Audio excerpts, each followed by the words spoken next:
ಪ್ರಿಯ ನಿರೀಕ್ಷಕರೇ ನಮಸ್ಕಾರ. ಬೀರ್ಬಲ್ನ ವಿಶೇಷ ಕಾರ್ಯಕ್ರಮಕ್ಕೆ ತಮ್ಮೆಲ್ಲರಿಗೂ ಕೂಡ ಆತ್ಮೀಯವಾದ ಸ್ವಾಗತ. ವೀಕ್ಷಕರೇ, ಮಲ್ಲಿಕಾರ್ಜುನ್ ಖರ್ಗೆ ಅವರು ಸದನದಲ್ಲಿ ಸಿಕ್ಕಾಪಟ್ಟೆ ಬೇಜಾರಾಗ್ಬಿಟ್ಟಿದ್ರು. ಕಣ್ಣೀರು ಒಂದು ಕೆಳಗೆ ಬಿದ್ದಿಲ್ಲ ಅಷ್ಟೇ. ಇಡೀ ಬಿಜೆಪಿ ಪಾಳೆಯ ಖರ್ಗೆ ಅವರ ನೋವಿಗೆ ಸೈಲೆಂಟ್ ಆಗಿ ಹೋಗ್ಬಿಟ್ಟಿತ್ತು. ಆ ನೋವಲ್ಲಿ ಸತ್ಯ ಏನು ಅನ್ನೋದನ್ನ ಹೇಳೋದಕ್ಕೆ ಬಿಜೆಪಿ ನಾಯಕರು ಪಾಪ ಮರ್ತೆ ಹೋಗ್ಬಿಟ್ಟಿದ್ರು. ಆಮೇಲೆ ನೋಡಿದ್ರೆ ಇಡೀ ಕಹಾನಿಯೇ ಹಸಿ ಹಸಿ ಸುಳ್ಳು. ಏನಿದ್ ಕತೆ, ಯಾಕೆ ಖರ್ಗೆ ಸಾಹೇಬ್ರು ಕಣ್ಣೀರಿಟ್ರು, ಇದೆಲ್ಲದ್ರ ಬಗ್ಗೆ ಡೀಟೇಲ್ ಆಗಿ ಮಾತಾಡ್ತಾ ಹೋಗ್ತೀನಿ. ವಿಡಿಯೋವನ್ನ ಕೊನೆವರೆಗೂ ಮಿಸ್ ಮಾಡದೆ ನೋಡಿ. ಇನ್ನೂ ಕೂಡ ನಮ್ಮ ಬೀರ್ಬಲ್ ಚಾನಲ್ ಅನ್ನ ಸಬ್ಸ್ಕ್ರೈಬ್ ಮಾಡಿಲ್ಲ ಅಂದ್ರೆ ಈ ಕೂಡಲೇ ಸಬ್ಸ್ಕ್ರೈಬ್ ಮಾಡಿ ಹಾಗೂ ಬೆಲ್ ಐಕಾನ್ ಅನ್ನ ಕ್ಲಿಕ್ ಮಾಡಿ. ವೀಕ್ಷಕರ, ಭಾರತದ ರಾಜಕೀಯದಲ್ಲಿ ಈ ವಿಕ್ಟಿಮ್ ಕಾರ್ಡ್ ಅನ್ನೋದು ಹೊಸ್ತೇನಲ್ಲ. ಆದರೆ ಸತ್ಯವನ್ನ ಮರೆಮಾಚಿ ಕೇವಲ ಜಾತಿಯ ಹೆಸರಲ್ಲಿ ಇಡೀ ದೇಶವನ್ನ ದಾರಿ ತಪ್ಪಿಸುವ ಪ್ರಯತ್ನ ನಡೆದಾಗ ಅದರ ಬಗ್ಗೆ ಮಾತಾಡಲೇಬೇಕಲ್ವೇ. ರೀಸೆಂಟ್ ಆಗಿ ಕಾಂಗ್ರೆಸ್ ಅಧ್ಯಕ್ಷ ಮಲ್ಲಿಕಾರ್ಜುನ್ ಖರ್ಗೆ ಅವರು ಸಂಸತ್ನಲ್ಲಿ ತುಂಬಾ ದುಃಖ ಆಗಿದೆ ಅಂತ ಕಣ್ಣೀರು ಹಾಕಿಬಿಟ್ರು. सर बड़े दुख के साथ कहना पड़ता है, मैं हल्द्वानी में. ಅಸಲಿಗೆ ಈ ಕತೆ ಶುರುವಾಗೋದು ಉತ್ತರಾಖಂಡದ ಹಲ್ದ್ವಾನಿಯಲ್ಲಿ. ಕಾಂಗ್ರೆಸ್ ಒಂದು ಬೃಹತ್ ಸಾರ್ವಜನಿಕ ಸಭೆಯನ್ನ ಆಯೋಜನೆ ಮಾಡಿತ್ತು. ಈ ಸಭೆ ನಡೆದಿದ್ದು ಅಲ್ಲಿನ ರಾಮಲೀಲಾ ಮೈದಾನದ ವೇದಿಕೆಯಲ್ಲಿ. ಈ ವೇದಿಕೆ ಹಿಂದೂಗಳಿಗೆ ತುಂಬಾ ಪವಿತ್ರವಾದದ್ದು. ಯಾಕಂದ್ರೆ ಅಲ್ಲಿ ಪ್ರತಿ ವರ್ಷ ರಾಮಲೀಲಾ ಪ್ರದರ್ಶನಗಳು ನಡೀತಾ ಇರುತ್ತೆ.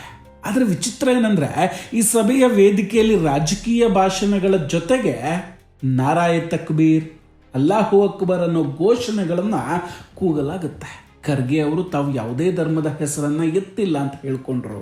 ಅಲ್ಲಿನ ಸ್ಥಳೀಯರು ಆ ವೇದಿಕೆಯಲ್ಲಿ ಇಸ್ಲಾಮಿಕ್ ಘೋಷಣೆಗಳನ್ನ ಕೂಗಿದ್ದನ್ನ ಕೇಳಿಸ್ಕೊಳ್ತಾರೆ, ಕಣ್ಣಾರೆ ನೋಡ್ತಾರೆ ಕೂಡ.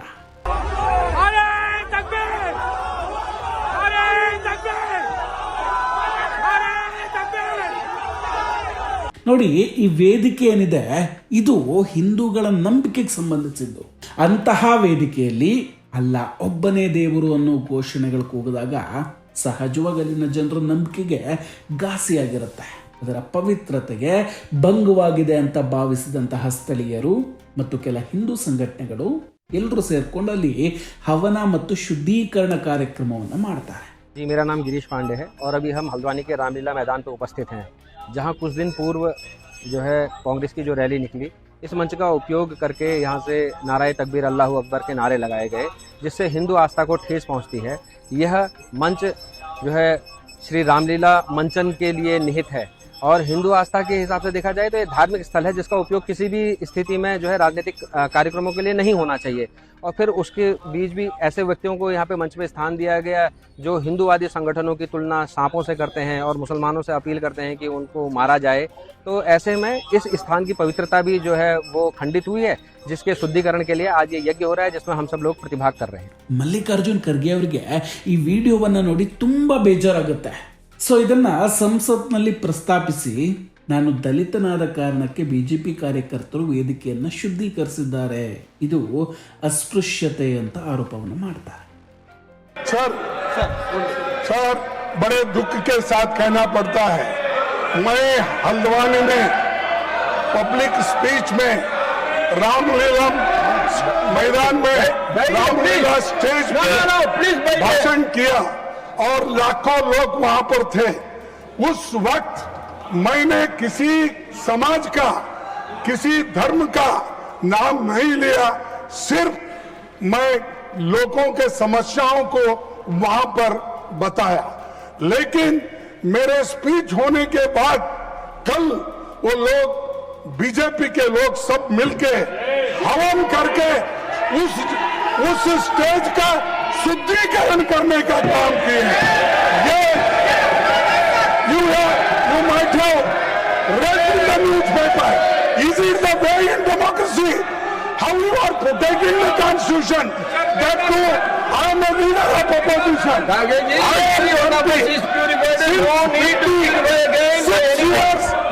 am serving.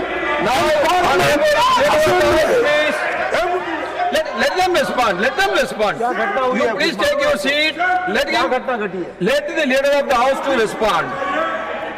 ತುಂಬಾ ನೋವಾಗಿದೆ. ನಾನೊಬ್ಬ ದಲಿತ ನಾಯಕ, ನಾನು ಹೋದ ವೇದಿಕೆಯನ್ನು ಬಿಜೆಪಿ ಜನರು ಶುದ್ಧೀಕರಿಸಿದ್ದಾರೆ. ಇದು ಪ್ರಜಾಪ್ರಭುತ್ವಕ್ಕೆ ಅವಮಾನ ಮತ್ತು ಸಂವಿಧಾನಕ್ಕೆ ವಿರುದ್ಧವಾದದ್ದು. ಹೀಗೆ ಸದನದಲ್ಲಿ ಖರ್ಗೆ ಅವರು ಹೇಳ್ಕೊಳ್ತಾರೆ. ಅಷ್ಟೇ ಅಲ್ಲ, ಈ ಘಟನೆಯನ್ನು ಅಸ್ಪೃಶ್ಯತೆ ಕಾಯ್ದೆಯ ಅಡಿಯಲ್ಲಿ ತರಬೇಕು ಅಂತ ಒತ್ತಾಯ ಕೂಡ ಮಾಡ್ತಾರೆ. ಈಗ ಪ್ರಶ್ನೆ ಏನಂದ್ರೆ ವೀಕ್ಷಕರೇ, ಅಲ್ಲಿ ಶುದ್ಧೀಕರಣ ನಡೆದದ್ದು ಖರ್ಗೆ ಅವರು ದಲಿತರು ಅನ್ನೋ ಕಾರಣಕ್ಕೋ ಅಥವಾ ಆ ವೇದಿಕೆಯಲ್ಲಿ ಅಲ್ಲಾಹು ಅಕ್ಬರ್ ಘೋಷಣೆಗಳನ್ನು ಕೂಗಿದ ಕಾರಣಕ್ಕೋ ಅನ್ನೋದು. ನೋಡಿ, ಹಲ್ದ್ವಾನಿಯ ಸ್ಥಳೀಯರ ಪ್ರಕಾರ ಆ ವೇದಿಕೆಯಲ್ಲಿ ಹಿಂದೂ ಸಂಘಟನೆಗಳನ್ನ ಹಾವುಗಳಿಗೆ ಹೋಲಿಸಲಾಗಿತ್ತು. ಜೊತೆಗೆ ಮುಸ್ಲಿಮರಿಗೆ ಪ್ರಚೋದನಕಾರಿ ಕರೆಗಳನ್ನು ನೀಡಲಾಗಿತ್ತು. ಅಲ್ಲಿ ಇಂತಹ ದ್ವೇಷಪೂರಿತ ಮಾತುಗಳು ಮತ್ತು ಇಸ್ಲಾಮಿಕ್ ಪರವಾದ ಘೋಷಣೆಗಳಿಂದ ಆ ಪವಿತ್ರ ಸ್ಥಳ ಅಪವಿತ್ರಗೊಂಡಿದೆ ಅನ್ನೋದು ಅವರ ವಾದ. ಅದಕ್ಕಾಗಿ ಶುದ್ಧ ಮಾಡ್ತಿದ್ದೀವಿ ಅಂತಾರೆ. ಇವ್ರ ಮಾತುಗಳನ್ನು ಕೇಳಿಸ್ಕೊಳ್ತಾ ಇದ್ರೆ ಖರ್ಗೆ ಅವರು ಇಲ್ಲಿ ವಿಕ್ಟಿಮ್ ಕಾರ್ಡನ್ನು ಪ್ಲೇ ಮಾಡ್ತಿದ್ದಾರೆ ಅನ್ನೋ ಅನುಮಾನ ಮೂಡುತ್ತೆ. ನೋಡಿ, ಇದೇ ಥರದ ಇನ್ಸಿಡೆಂಟು 2026 ಮೇ ತಿಂಗಳಲ್ಲಿ ನಡೆಯುತ್ತೆ. ಕನೌಜ್ನ ಸಿದ್ಧಪೀಠ ಬಾಬಾ ಗೌರಿ ಶಂಕರ್ ಮಹಾದೇವ ದೇವಾಲಯಕ್ಕೆ ಸಮಾಜವಾದಿ ಪಕ್ಷದ ನಾಯಕ ಅಖಿಲೇಶ್ ಯಾದವ್ ಭೇಟಿಯನ್ನು ಕೊಟ್ಟಿದ್ರು. ಅವತ್ತು ಕೂಡ ಹಿಂಗೇನೆ ಅಖಿಲೇಶ್ ಯಾದವ್ ಭೇಟಿಯ ನಂತರ ಆ ದೇವಾಲಯವನ್ನ ಗಂಗಾಜಲದಿಂದ ತೊಳೆಯಲಾಗುತ್ತೆ.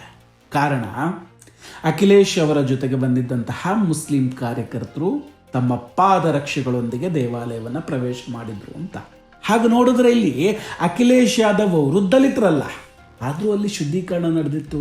ಅಂದರೆ ಸನಾತನ ಧರ್ಮದ ಸಂಪ್ರದಾಯದ ಪ್ರಕಾರ ಪವಿತ್ರ ಸ್ಥಳಕ್ಕೆ ಯಾವುದೇ ರೀತಿಯ ಅಪಚಾರವಾದರೆ ಅದನ್ನು ಶುದ್ಧೀಕರಿಸೋದು ಒಂದು ಸಾಮಾನ್ಯ ಪ್ರಕ್ರಿಯೆ.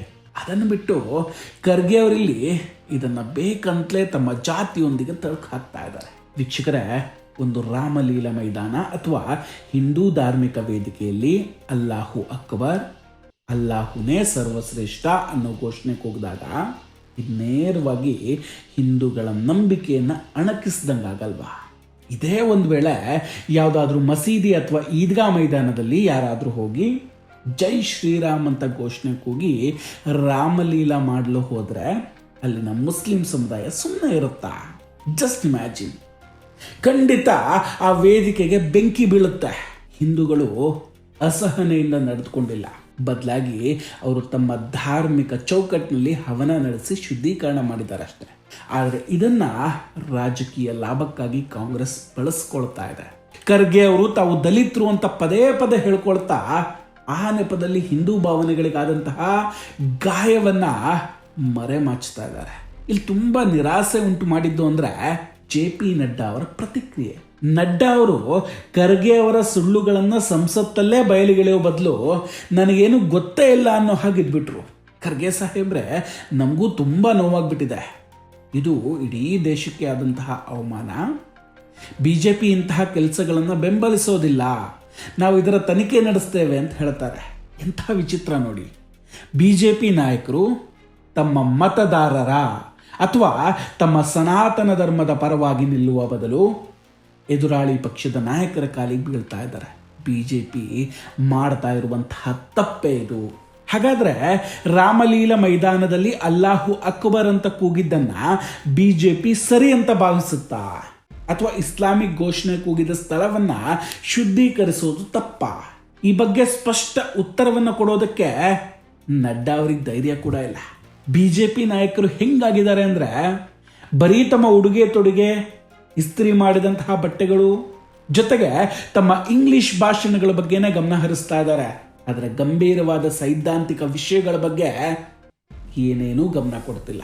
ಖರ್ಗೆ ಅವರು ನೀವು ನನ್ನನ್ನು ಹೀಗೆ ಮಾಡ್ತೀರಿ ಅಂತ 8 ಬಾರಿ ಹೇಳಿದಾಗಲೂ ನಡ್ಡಾ ಅವರು ನಾವು ನಿಮ್ಮನ್ನು ಗೌರವಿಸ್ತೇವೆ ಅಂತ ಹೇಳ್ತಾ ಇರೋದು ತುಂಬ ಹಾಸ್ಯಾಸ್ಪದ ಅನಿಸುತ್ತೆ.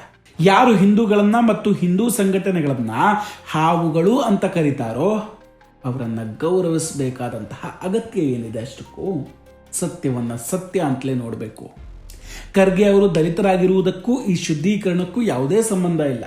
ಇದು ಕೇವಲ ಧಾರ್ಮಿಕ ಪವಿತ್ರತೆಯನ್ನು ರಕ್ಷಿಸಿಕೊಳ್ಳುವಂತಹ ಪ್ರಯತ್ನ ಆಗಿತ್ತಷ್ಟೆ. ಆದರೆ ಕಾಂಗ್ರೆಸ್ ಮತ್ತು ಇತರೆ ವಿರೋಧ ಪಕ್ಷಗಳು ಜಾತಿಯ ವಿಷವನ್ನು ಬಿತ್ತಿ ಸಮಾಜವನ್ನು ವಿಭಜಿಸುವಂತಹ ಪ್ರಯತ್ನ ಮಾಡ್ತಾ ಇದೆ. ಅತ್ತ BJP ನಾಯಕರು ತಮಗೆ ಸಿಕ್ಕ ಜನಾದೇಶದ ಮಹತ್ವವನ್ನೇ ಮರೆತಂತೆ ಕಾಣಿಸ್ತಾ ಇದ್ದಾರೆ. ವೀಕ್ಷಕರೇ, ಇದೆಲ್ಲದರ ಬಗ್ಗೆ ನಿಮ್ಮ ಅಭಿಪ್ರಾಯ ಏನು?